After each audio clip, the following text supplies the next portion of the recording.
Event number 4 Khandakar মিনান Chowdhury Dhaka little friends ক্লাবের এই ফুটবলার আজকের খেলায় ম্যান অফ দ্য ম্যাচ নির্বাচিত হয়েছে এবং ম্যান অফ দ্য ম্যাচের পুরস্কার তুলে দিবেন আমাদের আজকের প্রধান অতিথি, সকলে প্রিয় মানুষ, পানের মানুষ, যারা আবুল হোসেন সৌদি প্রবাসী এবং তার সঙ্গে আমাদের অতিথিবৃন্দ যারা রয়েছেন সকলে আস্তে আস্তে মঞ্চের সামনে এগিয়ে আসছেন।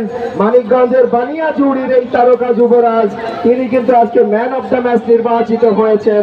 মিনানকে মঞ্চে আসার জন্য আমন্ত্রণ জানাচ্ছি। মিনান, খন্দকার মিনান চৌধুরী ঢাকা লিটল ফ্রেন্ডস ক্লাবের এই তারকা যুবরাজ, তাকে ম্যান অফ দ্য ম্যাচের পুরস্কার তুলে দিচ্ছেন প্রধান অতিথি জনাব আবুল হোসেন এবং আমাদের সকল অতিথি।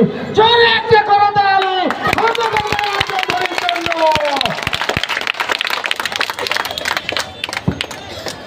অসংখ্য ধন্যবাদ সকল দর্শকদেরকে।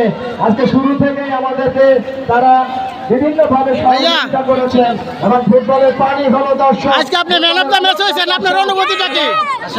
অনুভূতি প্রকাশ করার মতো। আগামীতে ফাইনাল খেলা অবশ্যই পরবর্তীতে 2 তারিখ জানিয়ে দেওয়া হবে আপনাদেরকে। ফাইনাল খেলা ঈদের পরপরই ফাইনাল খেলা অনুষ্ঠিত হবে। ঈদের 1 সপ্তাহের মধ্যে ফাইনাল খেলা অনুষ্ঠিত হবে নিঃসন্দেহে, যেখানে ফাইনাল খেলায় প্রতিদ্বন্দ্বী মিলান তাদের প্রতিপক্ষ মাসুম ফুটবল একাডেমি মানিকগঞ্জ। বাঘে সিংহের লড়াই দেখতে হলে ফাইনাল খেলা দেখতে আসতে হবে। সুপ্রিয় দর্শক।